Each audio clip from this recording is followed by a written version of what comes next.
if elected president, what is the very first thing you will focus on? I'd like to lay a predicate first.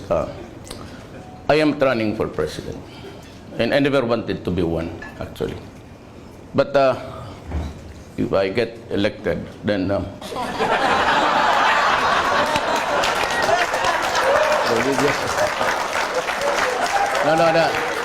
I was just joking with the lady. Ayaw ko talaga. I do not covet, I've said repeatedly. There was never in any forum that I said I'm running. Sabihin ko na lang ngayon, total, nandito na lang rin lahat. Ayaw ng pamilya ko. Pati yung anak ko nung naging mayor. And she is very vocal about it. And I don't know about my first wife. I have not talked to her. But my second wife, she does not also want me into the loop. The third and fourth, may dalawa pa ako. But if I want to be president, you should know that I have this vice versa. Pero ito, I keep this sort of mysticism, but hindi ito gastos ng gobyerno. I mean, they do not, I do not house them in condominiums, high-rise, or villages naman. Boarding house lang ito silang dalawa. I wasn't able to. Okay, ulit nga. Kalimutan ko. Mayor, mukhang nadidistract kayo. Medyo maganda ho yung una nagtanong. Pero ang question po niya is, what is the first thing that you will do if When you're elected? I would suggest to the next president, the first thing that I'll do is 25,000 below, no more income tax. They can go home with their money. Second, as I will increase the salaries of our soldiers and policemen. Kulang yan, we cannot control corruption. Alam mo, diretso na lang natin. Mabuti pa. Let me tell you a story. I am not interested.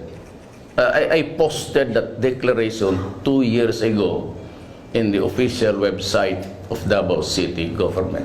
Sinabi ko doon, I do not covet the position. It does not appeal to me.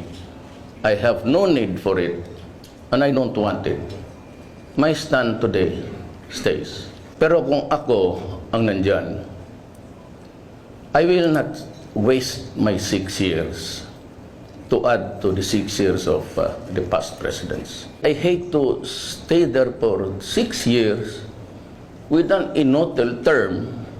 Tapos sabihin ko lang niya after 6 years, ladies and gentlemen, my beloved countrymen, I did my best. But just the same, like the others, my hands are tied.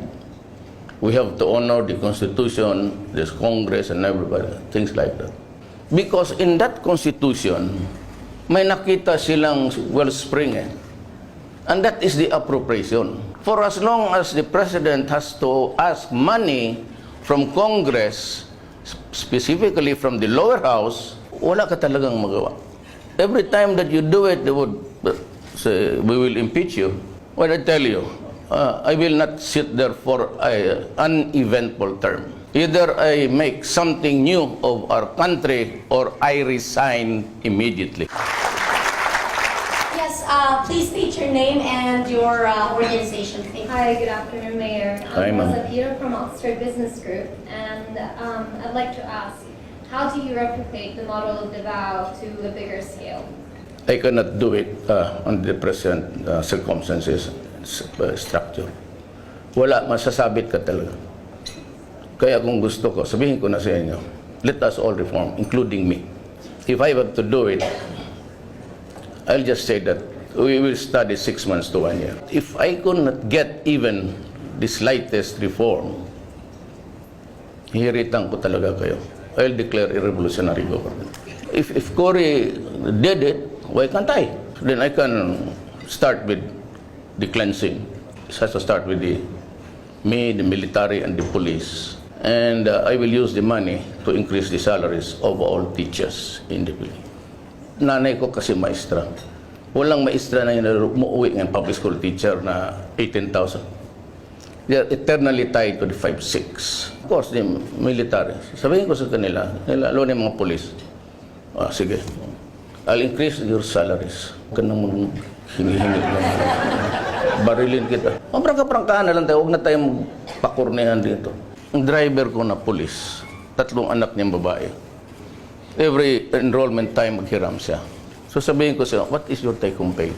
Sabi niya, sir, 1,500 na lang. Gamitan mo lang ng 1+1. Alam mo talaga na magkukurap yan. But you have to increase the salaries. I'll give you 50,000 pa 70,000. Marami akong pera eh. Alam mo bakit? Sarado yung Congress. But I will not dismiss the employees. Tumawa pa rin sila. Mayor, we have one more question. Yes. State your name. Yes, Miss Marisa Dalmar of Buhay OFW TV, and of course, Director of VACC, Volunteers Against Crime and Corruption. Mayor, what is your take dito po sa BBL, sa Bangsamoro?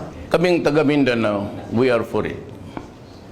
Because it might really spell the difference between existing and dying. I mean, war. Murad at one time said that if there is no BBL for him, he'd go to war. 2 months after, the president himself, in reaction to a question, sabi niya, if you do not give to Murad the BBL law, you might as well start to count body bags. Then, 2 weeks after, Deles Siging came out with the statement 14 issues ago sa Inquirer. There will be a bloody confrontation if there is no BBL.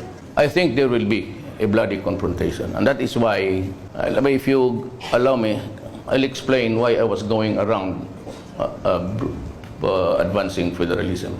Pag wala kasing BBL, which tanong ko, if there is one, it would be watered down heavily. So that would not be acceptable to them. So there would still be trouble. Itong federalism was a brainchild of Canoy, Senator Pimentel, the father, and Lito Osmeña, the governor of Cebu. Sila yung mga early exponents niyan. Pumunta sila sa akin, sabi nila, Rod, ikaw may yung pinakabata dito sa atin. Sabi niya, 50 ka lang siguro eh. Sabi ko, yes sir. 50 years old. Sabi niya, you carry the torch of federalism. Alam mo kung bakit ko tinanggap yan. Before Congress actually studied on it, when it was submitted to them, sa mga members, nabasa ko na yung draft. At nakita ko na yung problema. Way ahead. Given the bigotry of some people, the utter bias against our Muslim brothers. And of course, the intricacies plus the constitutional provisions there. I said, this will have a hard time to pass to Congress. Kaya kinuha ko na kaagad yung baraha. So I was going around every city. I could not go to Congress because sila ang matatamaan ng federalism. You just have to do away with the unitary type. You go federal, they will lose their jobs, power and money. So I went around cities promoting federalism sa local officials. Yun ang ano ko. At may nakita itong iba dito, yan, sa harap ko, yung iba nandoon. Sinakyan na lang na for president. Sinabi ko, ayaw ko.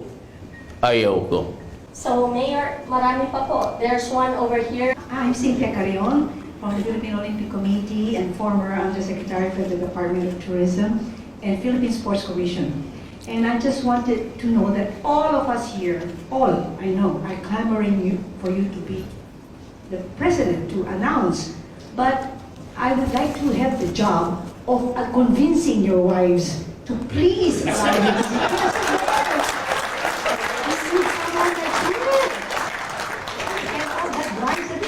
Most Filipinos have that. So don't worry about the one vice that you have. So we want you to be president. Please, sir. Alam mo na, sa totoo lang, if I may just, you will allow me, hindi ko na talaga panahon. And I would just cite the Bible, Ecclesiastes 3. There is a time for everything. To be great and to be small. Time for plenty and a time for want. A time for sorrow and a time for joy. live, time to die. Ako, yung opportunity to be president is a window that's very, very small. Sabihin ko na lang sa inyo, hindi ko na talaga panahon. It's no longer my time. Give it to somebody else na yung may gusto. Mahirap yung nandiyan ka na ayaw mo. Magtamad-tamaran ka. When I was mayor early on, I worked until midnight just going around the city killing mosquitoes that were bothering and rats all over. Yes, sir, please. I'm Sebastian Castro. I'm not here representing a company, I'm just representing myself. A lot of economists believe that one of the most efficient ways to tackle poverty, to really have more structural change, is land reform. When it comes down to it, the agriculture sector still is the biggest sector of our economy. At least it employs the most people, right? You have tens of millions of people who are poor farmers who do not own the land they work on. And that's been the way it has been for so long, which is just a mirror of the overall picture that we still live in a country where power and money and wealth is still in the hands of a very select few. So my main question is, will you do anything about land reform, meaningful land reform? I will try to figure out if it's still needed an extension. It has expired, the law on land reform. If ever I would reinstate it, I would not go for a thing just like giving them 2 hectares. Because most of the lands given to the beneficiaries, would you believe it? About 85% of those given to the farmers, tenants, are back in the hands of the landlords. The land reform was really a faulty one. Unless you supply the farm implements, give them the fertilizers, the seedlings, and even assure them of the market. Because a competition of importation would really kill them.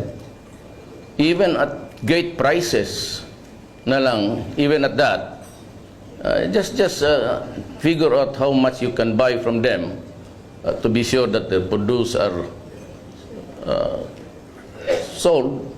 You know, with the coming of the Asian economic, I don't know how much tariff now. It's a very, very low 3. Maybe the time will come, it will be 0. It's a free trade actually for all.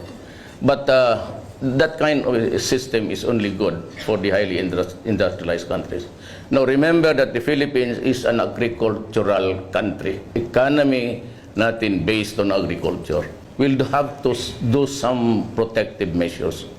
Not even safety nets. You have to just say to them, you know, guys, you'd kill my countrymen. And I can only accept so much. Eh, kung mag-i-import ka, tapos mas murang-mura, patay yung Pilipino. We can talk of something else, about the China problem.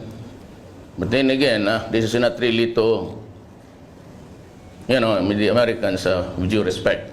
That problem in the South. Let me rumble on because very important for you. Ano yung China Sea? We cannot fight the Chinese. America will not die for us. I am very sure of that. As a matter of fact, they're already talking somewhere about closer ties. But the posturings in the South China Sea is something which has irritated the Chinese. Eh kasi yung mga maneuver military, and they would ask, to whom are you directing your maneuvers? To Vietnam? Which is just in front of us in the West. Obviously, it's against the Americans. But the Americans they have a broken spirit right now. The class hatred, the color, has emerged again, rear its ugly head. And this is something which cannot be done publicly doon sa kanila. But we know that the problems of America are multiple. 2 of them prominently is there's a class, a race hatred now. It's growing. The Confederates of the South are really adamant about the freedom of what? To talk, to fly the flag. And America is deathly afraid of terrorism. The last thing that really would do is to go into a quarrel. And even in the Europe, it's losing its grip. About the Ukraine, nothing except criticism. Now Greece is being paneled by EU. withholding aid, and Merkel of Germany seems to be standing hard. And the problem ganito, with the coming of Russia, who offered to give them gas, fuel, and the 10 trillion of the Chinese, and he would just say, I'll buy your debt. Then you can grow and I'll give you the space of maybe 10 years to pay us. There's a growing hegemony in Europe and in Africa in favor of the Chinese and Russians. That's how it is. That's how I see it. Itong Greece na to, pag talagang sipa nila, pupunta yan China. And China would say, good. How much? 32 billion? I'll pay it. I'll give you 15 years to repay. So that is how dangerous the world is today. Russia is bristling with weapons, and they have, I feel that they have reached the parity in arms. Kaya takot ng Amerika eh. Alam mo kasi, if the Americans really wanted the influence in Southeast Asia, they could have destroyed right at the beginning the airport and the islands now that are being built around. Noon pa sana inupapan, takot talaga ang Amerika. But that's to assure the Filipino spirit and the rest of the ASEAN, they go into maneuvering business. Good afternoon, Mayor. My name is Patrick. I'm a student from De La Salle University, and I'm also interning at the U.S. ASEAN Business Council. I'm tired of the atrophy in our government, and my question is, how will you inspire public servants on a national level to bring the best kind of service or top quality service to our Filipino people and bring back trust in our government? You know, earlier on sa pagka-mayor ko, in my inaugural speech, the first sentence is, I hold it an article of faith that no progress and development in this city will come if we have do not law and order.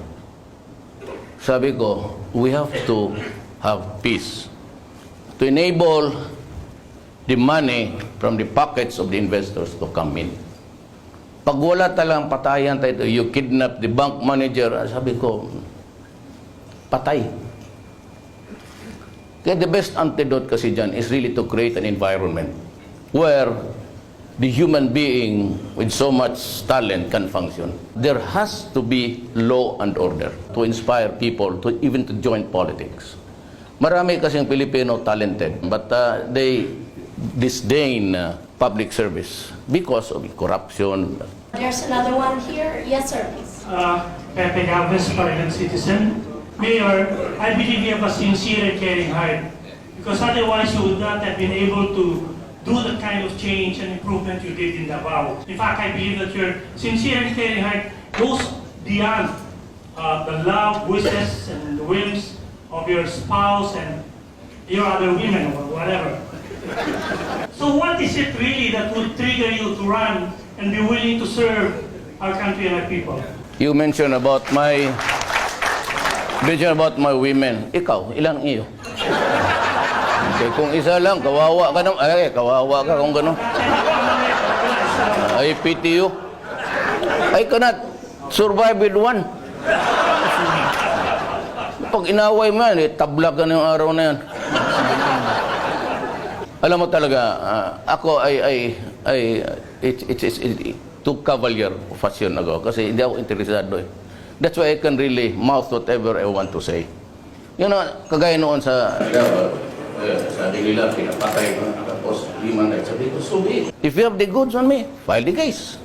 But I have a job to do and I will do it, whatever it is. Yes, sir. Please state your Good name. afternoon. I'm Jay Season from San Beda before your time. Yes, sir. This is a problem that I know you are concerned because up to now, your city has not received its rightful share of the IRA, which is provided under the Constitution to be given to local governments automatically. Now, will it take you to be president to be able to give all the local governments autonomy in the sense that they receive their 40% share of all internal revenue taxes collected by government. That's the reason why we should go to federalism. Because the unitary type of government was created by the Spaniards in 1521. For 400 years, when the Americans came, because we were given this country was just like a chattel, we were passed on to the Americans, they maintained the unitary type until today. You know, if you look down to Australia, it's parliament, federal. If you go still down to the south, there's New Zealand, it's federal parliament. You go up to Singapore, it's federal parliament. You look at Malaysia, it's federal parliament. You go to Japan, Diet, it's a parliament. And you go to South Korea, bigger parliament. I said if a shift to federal would greatly improve things, because then you do not need to wait for us to receive. In federal, you retain the proceeds of your resources. Then you contribute to the national federal government. Ito ang Pilipinas eh. Let's limit ito. President, mayor, the powers are. It's not inclusive. The residual powers not found in that document's autonomy law goes back to the DILG.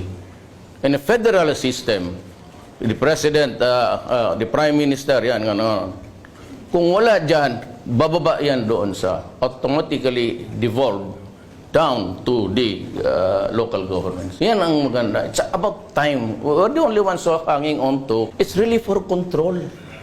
That's the reason why you want to build a railway and everything. You have to go to NEDA. Ang NEDA, sino pong taga NEDA dito? Dukdukin yung ulo nyo. Tagal ninyong mag-process. You sit on the paper. You know, in Davao, you have 72 hours. Baski anong klaseng opisina, you want a clearance, you want a certificate or what? 72 hours. After 72 hours, you cannot release the papers anymore. You have to forward it to me. Why, with the explanation, why it took you more than 72 hours, 4 days to process the paper. Thank you. That's the reason why we need an enforcer president, which translates to Mr. Duterte. Thank you. Okay. Hindi kasi ninyo alam, he's my relative, that's why he talks that way. Magkamukha nga. Always there is.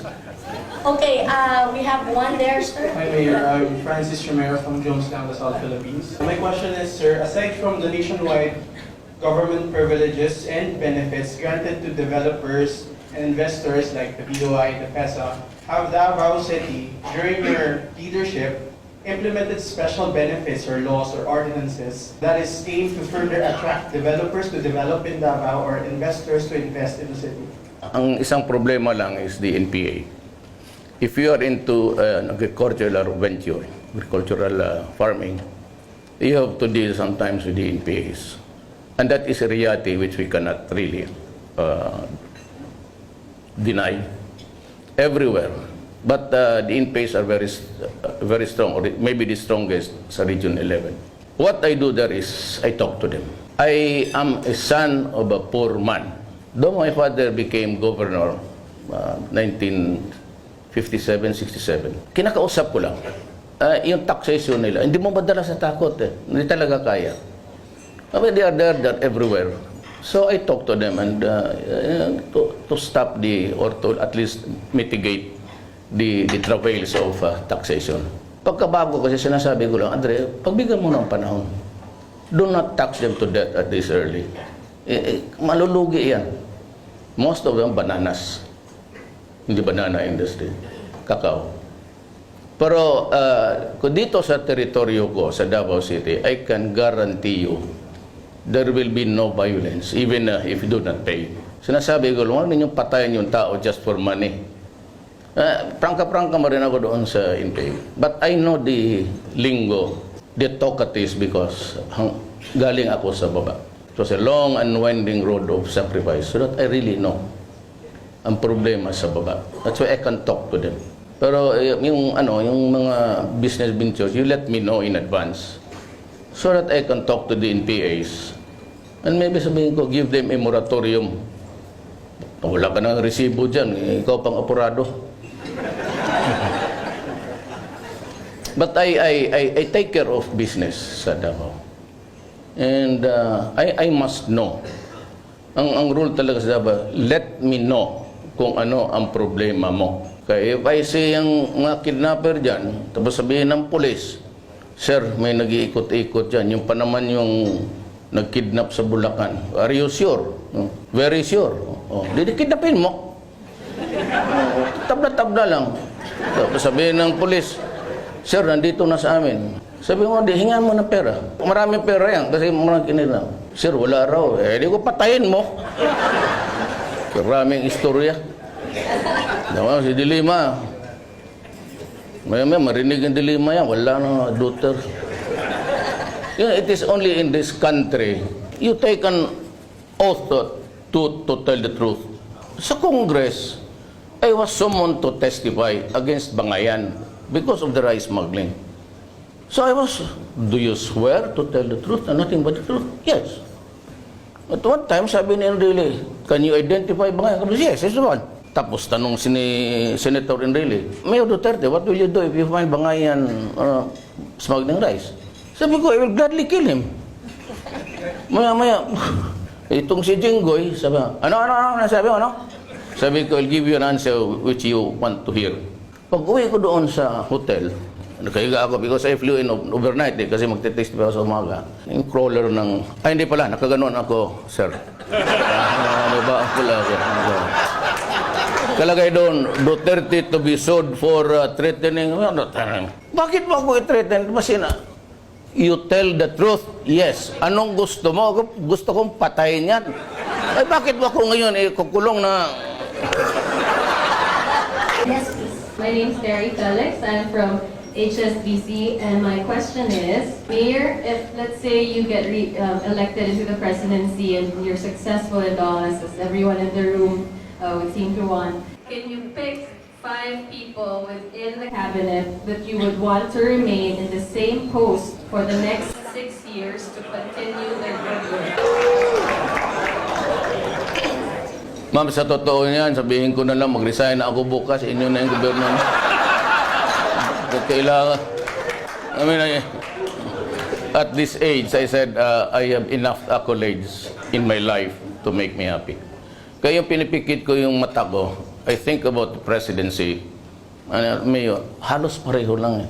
Except that I govern a bit of the territory in Mindanao. Para sa akin, okay na ako. Mga anak ko, tapos na. Nanununtok na nga yung gagang Inday na yun. Inday Sara. Yes, please. Good afternoon. Mayor, I'm representing from the Business Mirror. No? It has been said that the country has that unfortunate fate not to elect their good president. No? And you appear to be one of the good ones. How do you propose to overcome the tendency to elect only famous people, like those in showbiz, no? Ang ABCDE, itong D lower para DE, because of poverty and maybe the only luxury is really the shows, yung mga sine. And they identify themselves with the character that they see there. It's part of the psyche, the community psyche. Hindi mo talaga maano yan. Kasi kapag artista na, tatalon-talon na sila gano'n. It's because lack of education. We cannot hope to bring this country to the next century if we cannot educate. If you cannot educate your children. That is why I said, if I become president, I propose to stop infrastructure projects. Complete those that are being done, but no new. I will use the money for mitigation sa mga kapwa-tao natin. Education really is very important. Yes, please. State your name. Good afternoon, Mayor. My name is Josephine Reyes, Rio Broadcasting Corporation, DWIC, Home Radio. Sir, the recent schedule I have in Davao to visit our radio station there, I asked our staff, if you run for president, will they vote for you? They said no. because they don't want you to leave them. And then, if you do run for vice president, who will you run with? Or if you do consider presidency, who will be your vice president? Babae talaga yan, ma'am. Actually, ganito yan eh. I think that pardon me if I'm too presumptuous about it, but I think that most of you came here just to listen and maybe to know whether I am in the hustings already for the president. Sabi ko sa iyo, wala talaga. I am sorry, but talagang wala na sa, sabi ko nga, hindi ko na panahon. I never aspired for any national position, but he's still alive. After alunan, gusto ni Presidente Ramos, ako yung DILG. I said, sir, hindi ko type talaga yung national. Actually, I do not like Manila. Ano dito eh? Gulo, tapos traffic. Then, kay ERAP, sabi niya minsan, DILG, or sabi niya, ikaw na lang yung Customs Commissioner ko na. Sos Mario Josep, sir. Bigay mo yan sa iba, hindi ko type yung Customs. Mamamatay ako dyan. Sigurado, papatay ako talaga dyan. Then, kay Ma'am Gloria, the last offer was Secretary of Defense. Nandiyan si Colonel Esperon, General Esperon. Gusto ni Presidente Arroyo nung I'll take over from Norberto Gonzales. Ayaw kasi ng mga military si Norberto. I don't know, but he's a good man. And itong Pinoy, to the day that he took his out of office, there was really no secretary for local governments. And I said he will just hang on himself to the position. So at that time, Ochoa was calling me if I could DILG, sabi ko. Ayaw ko.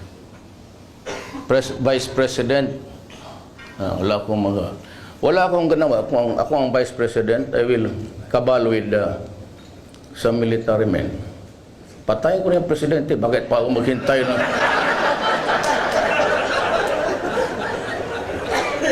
6 years in the waiting. Hindi mo naman sigurado kung ikaw ang susunod. Yes, go ahead, sir. Mayor, if indeed you're not running for president, what do you think of Vice President Binay, Senator Grace Poe, and DILG Secretary Marong?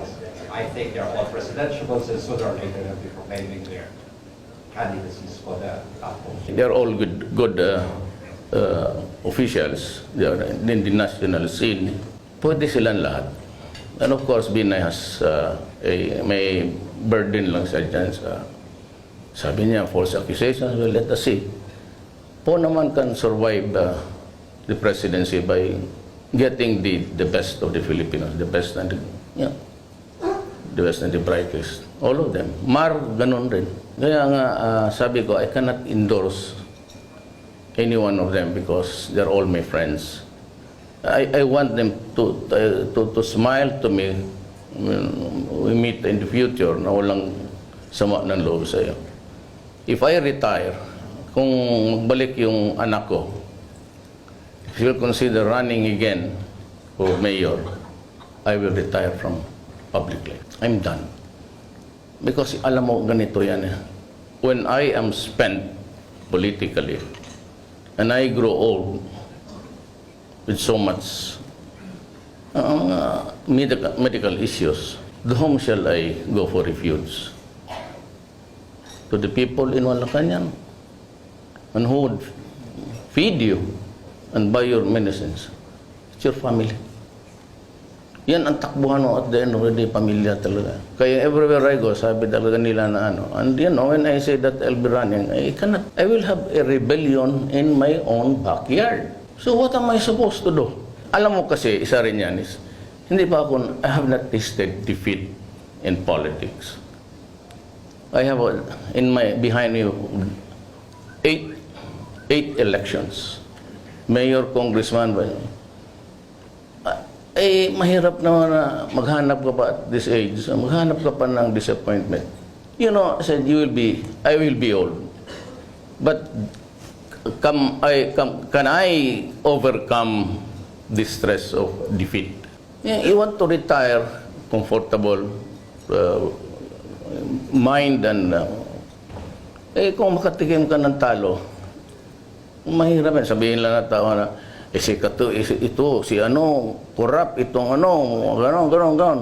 Ay tabi so niya, bakit mo akong gawin excuse? The butt of the matter nila, kanila yun.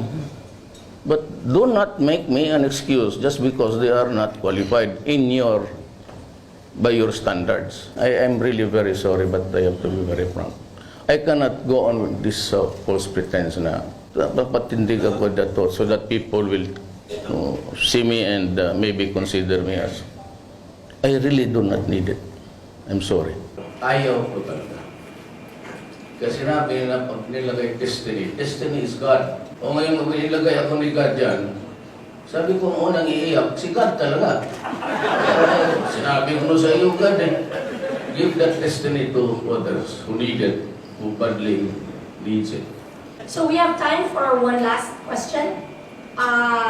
You have the microphone. Go ahead. Please state your name, sir. Hi, Marco De Pablo from Jones Lang South. Good afternoon, Mayor. You have continued to dispel rumors of your possible presidential bid. There's a saying that goes, the only way for evil to prevail is for good men to do nothing. If after the outcome of the 2016 elections, and the elected president fails to succeed in uplifting our country, would you have any regrets in not pursuing the presidency? No, I would not. I would just say, I'm very sorry. But I could not make excuse of, you just look at the national scene. They're all here. And you can have, your time to examine them, their competence. Huwag na lang ako. Kasi, madugo rin yan. Sinabi ko na sa inyo, hindi ako uupo dyan. Nasabi ko, after 6 years, I did my best, but my best was not good enough. I would not waste 6 years. Kung ako maging presidente, after 6 years, there will be a new government and there will be at least the standard. Sipain mo talaga lang dyan. Ang delikado kasi sa akin, I might go extreme. If I cannot get the reforms 6 months to 1 year, I will declare the revolution. Tapos yun, all in government are casuals. You hold it, hang on there until you are advised to go. Tapusin na natin, I'll have the last piece. You know, I am Rodrigo Duterte. I am a Filipino. I love the Philippines because it is the land of my birth. It is the home of my people. Tapos na ako, ginawa ko na ang kahit kaungan ko sa Davao. But there was a price for that. It does not, peace and prosperity does not come easy. May bayad yan. At huwag mo na ninyo akong tanongin unless you want me to go to prison. And if you want, you get the evidence from sources, not from my mouth. That would be bad. I mean, ako, I'm no disciplinarian, pero huwag mong gawin ang susunod mo. Hindi kita ko malusutin ng gano'n, especially criminals. Total, sabi ko na, leave the city. Because if you don't, maybe one day, you'll just have to go, might be a horizontal position for you. Ladies and gentlemen, I apologize for the things that I have said. I hope you'd understand it. Ganon talaga ako. I ask for your forgiveness. Maraming salamat. Please give Mayor a big round of applause.